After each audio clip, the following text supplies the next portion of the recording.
Today I feel like when monkeys discovered fire and stuff, because we finally found how to get back to TBC in Warcraft logs. I know, you could do this the entire time, I just didn't know it was possible, now I know. But this is great because we have actual statistics of what are gonna be the best DPSers in the game now.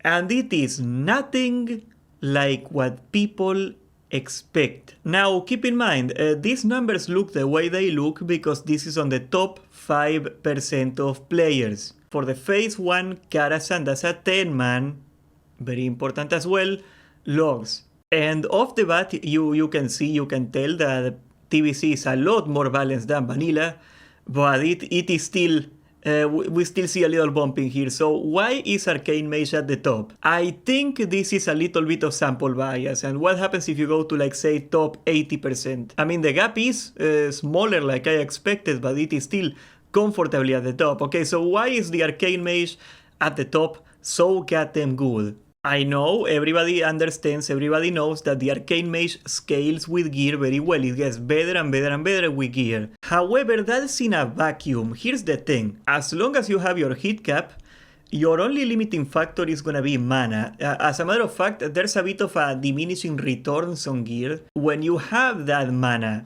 you can do Arcane Blast over and over and it gets more mana expensive every time, to the point where your damage is very mana inefficient, and that's supposed to control your damage. Of course, in reality, we give all the innervates to the mage, we give 2 Shadow Priests to the mage if we have to, and that's how this parsing nonsense happens. That's how the top 95% is very comfortably the Arcane Mage. It doesn't mean that the Arcane Mage is broken, it means that the top Arcane Mages out there are going out of their way to extract as much support from the raid as possible to pull this off. So it is not free. You don't get like this type of parts for free. You gotta sacrifice like a slot for an extra Shadow Priest or an innervate that could go to somebody else. But yes, if they get the goddamn mana and they have some blues and they have hit cap, they are gonna crank. And after that, already in tier 4, and let me assure you that they are gonna be even better in tier 5, we have the Fury Warrior. I think the Fury Warrior is one that's very funny, because if you go down to like the 80th percentage, the top 20% of people, like we're still talking like pretty decent players, you know, like an 80 part, that's a decent player, he's doing good, and they are all the way down to 4th immediately, and like we continue this exercise, we go down to like 50%, and they are even lower. There is 2 reasons for that.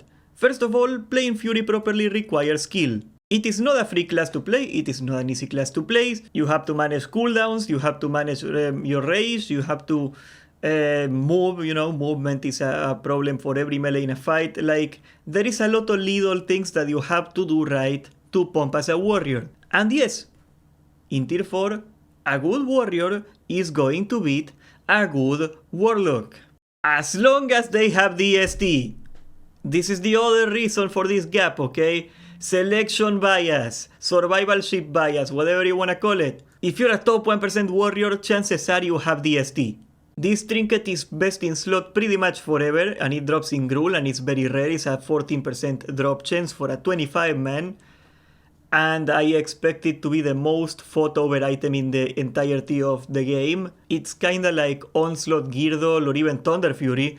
If you want to talk about like a vanilla equivalent, everybody wants this item. If you're a melee or a hunter, you gotta have this thing. Even bears want it. And right before that is the Destruction Warlock. And if we go to like even worse players, we go to the 50%, they are amply at the top as well, with Arcane still cranking.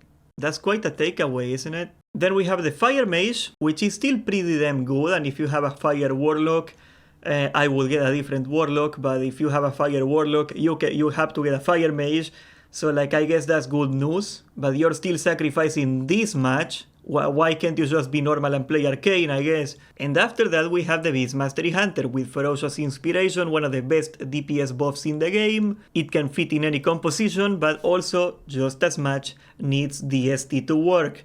I mean, to pump, I guess. Even without DST, if you go to like the 50%, they are even better. Goes to show how little they actually need to come online. Hunters scale very well, okay? It's not like they start strong and they do not scale like Kirk Vanilla. They still do good damage later. One that's really funny is Elemental Shaman will do much more DPS than Enhancement early on. I know a lot of people get mad when I say that, they hate facts and logic. People see a tier list, they skip to the end of the tier list video, and they see one spec over the other, and like their feelings take over, and like, well, no, bro, back in 2007 there was this guy with two sticks that did more DPS than Elemental. What do you know, bro? Elemental is pretty goddamn reliable, and also it is 3% hit. And will your Warlocks in your raid the first few weeks, are they gonna have hit cap? I don't think so. 3% hit is actually gonna be a crap ton of value for the raid early on. After that we have Demonology Warlock, which is decent. Demonology has one edge over all the other Warlock specs, and it is that they have the best AoE in the game with Felguard, you know, like the AoE pet, and Seed, but they do not really provide any crucial utility the way that Affliction does, because Affliction gives you 5% extra shadow damage, and you know, if your best DPSers or close to are Warlocks, that matters. You know, like, what's the percentage difference here? We go from 81 to 72. Okay, so that's like a 12% difference. So if you have 3 Warlocks in your raid, you break even pretty much with an Affliction Warlock. It is that useful. After that, we have the Survival Hunter, which is still decent, okay? Because, yeah, their damage is already very mediocre, and it keeps dropping down when you look at the 1%. It starts off pretty decent as well, if you look at the 50%. So, like, you know, if you're running a random POG, do not feel discouraged to take a Survival Hunter, but Survival Hunters have exposed weakness. So, if you are going for a melee-heavy comp, they are also really goddamn good. Then we have the Arms Warrior with the extra melee damage for everyone. Then we have the Retribution Paladin with the Seal Refreshment. You know, like you judge at a target as a Prot Paladin, he's gonna refresh all the seals for you, that's one. He has Sankora, which is 10% more damage and does threat for the Prot Paladin if you have one.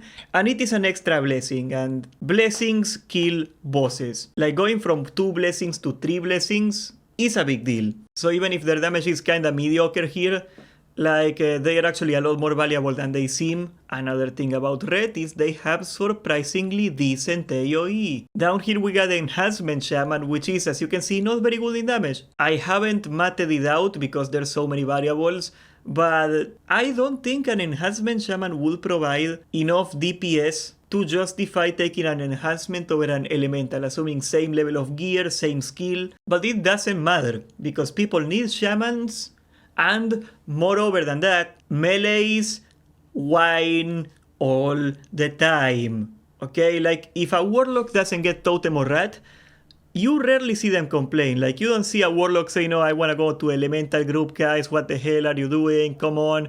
You rarely see a Warlock complain that they do not have an Elemental Shaman. If you have an Enhancement Shaman, you have 10 people whispering you in the goddamn raid to get into that Enhancement Shaman's group. But bro, it has a slightly worse Wind Fury totem. How could I ever make it through my life? How could I have the strength to wake up in the morning when I had a slightly worse Wind Fury totem? Enhancement provides a lot of value to melee. I'm not saying it doesn't.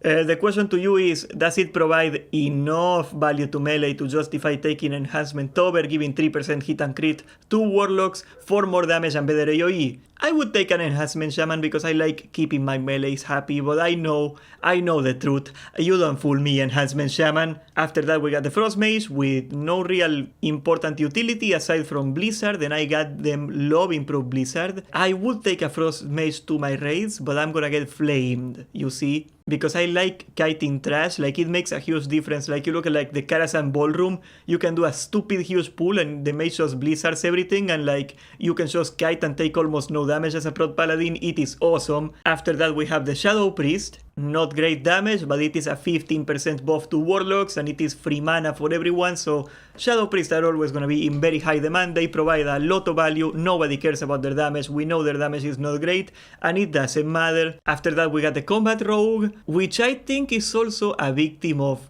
selection bias. If I'm gonna give my DST to somebody, it's probably not gonna be a rogue. It's either gonna be a hunter or a warrior. Maybe that's just me. Like, I strongly suspect that rogues have a harder time getting DST. Like, if you're doing a gruel, you're not gonna take a rogue unless you hard reserve DST. I wouldn't. They got exposed armor, that's great. It's not worth it. On a 25 man it is worth it, I guess. On a 10 man it is definitely not worth it. You got like 4 melees and you do terrible damage. Probably not. After that we got the Boomkin, 3% crit, anyone? Improved Fairy Fire, I mean that too. You know, like, you know what, Boomkin over Rogue, YOLO.